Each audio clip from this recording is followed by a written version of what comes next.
Greetings, it's Richard from Move Evolution Physical Therapy, and I'm here to talk about your butt, specifically the Gluteus Medius on both sides of your hips.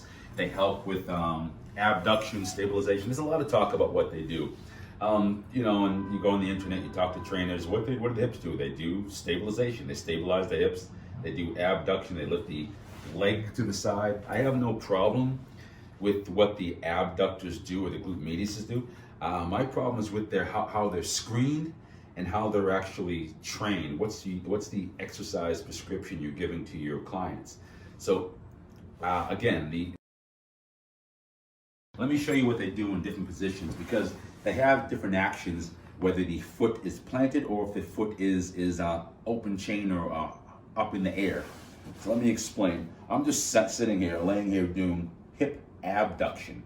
This one is open in an open chain position and not grounded, so it is doing hip abductions, lifting the leg away from the body.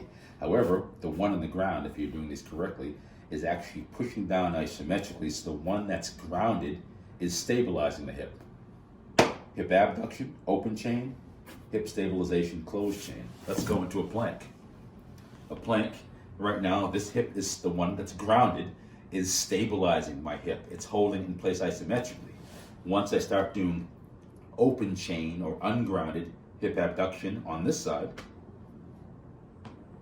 that's an active range of motion. It's not stabilizing, it's actively pulling my leg into abduction. Let's go into another position. Let's go into sitting. Let's go into a seated position. This is the big one, because if you're sitting a lot, people tend to have their knees fall in, their trunk goes forward. Your hips, your gluteus medius on each side, they're working to keep your hips into abduction. And again, if you're sitting here, they adapt to a lengthened position, and now they're not stabilizing your hips anymore. They're just long and weak.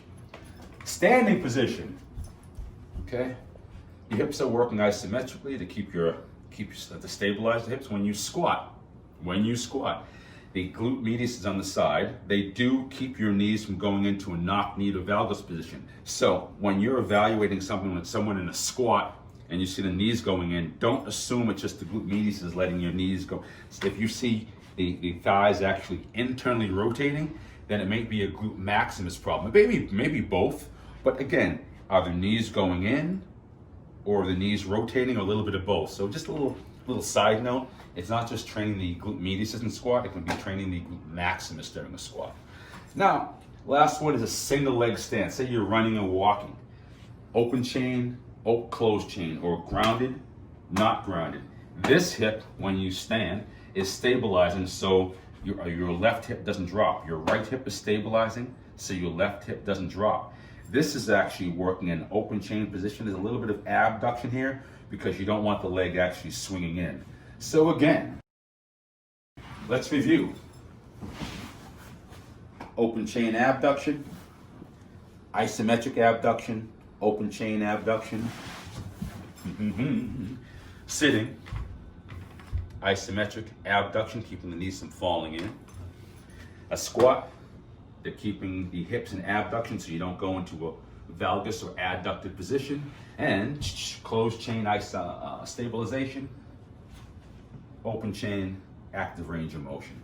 This is important because when you are evaluating screening abduction, you want to check their strength here.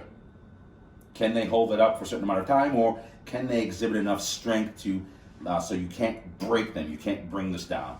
And you should check both sides because you want symmetry. You want a 1-to-1 ratio or within 10% of the other one. How long can they hold a side plank? Can they do 30 seconds of a side plank without dropping down, without going backwards? So you're checking isometric stabilization on the left-hand side. For athletes, runners, I usually add a abduction on this side. Can they get between 15 and 20 on both sides? Again, you're looking for symmetry. And again, a visual assessment. This isn't really a manual muscle test. You just have them squat and see where the knees go.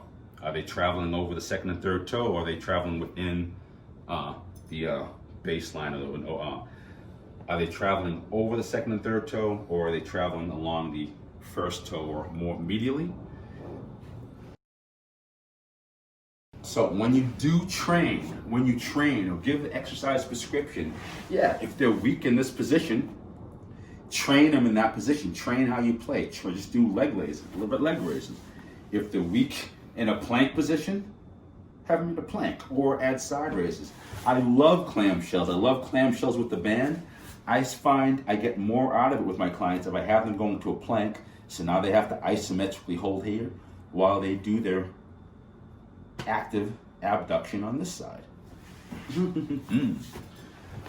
Also, with squatting, you found that their problem is they have weak abductors or they can't stabilize here, and you see them going to valgus. So if that's a problem, weakness, and not a mobility issue, then have them train here. Put a band, an elastic band or a TheraBand, a resistance band around their knees, and have them squat, especially during the weak zone. You don't have to work on the entire zone. Say they're weakest here, that's when they break in, then have them just either hold that or do a partial squat in that range.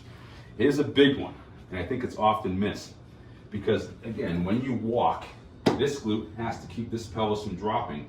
This is called a Trendelenburg gait. When you put the leg down and the other hip falls, it can be some sort of weakness on this side. So how I train people, either on a flat surface or elevated surface. So how I train the glute medius in a one-legged or single leg stance, I put them on a platform, tell them to keep the hips even, the pelvis even, and I have them drop and come back up. And I often have them come higher than parallel to get the full range of motion, drop and come right back up. Here's the compensation with this. You'll just see them tilt. No, I want them to stay knee straight and just drop the hip. So I tell them to drop that back pocket. So I'm standing on my right, I tell them to drop the left pocket and come back up. So you're actually strengthening this side so it doesn't drop when you land, when you run, when you come down. You don't want that drop. So summarizing everything, make sure you know all the actions of the glute medius in a closed chain or open chain position.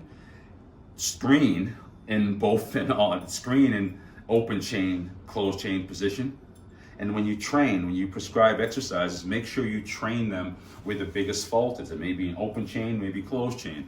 It may be laying down, it may be squatting, and I left this one out. It may be sitting. If you find that their glute medius is weak in this position, or even they complain of lower back pain, you find that these are weak, band around here and have them just either hold it or do active range of motion. Get them stronger in this position. So train how you play, know how the glute medius work in an open and closed chain position, and hey, train your butt, man. Peace.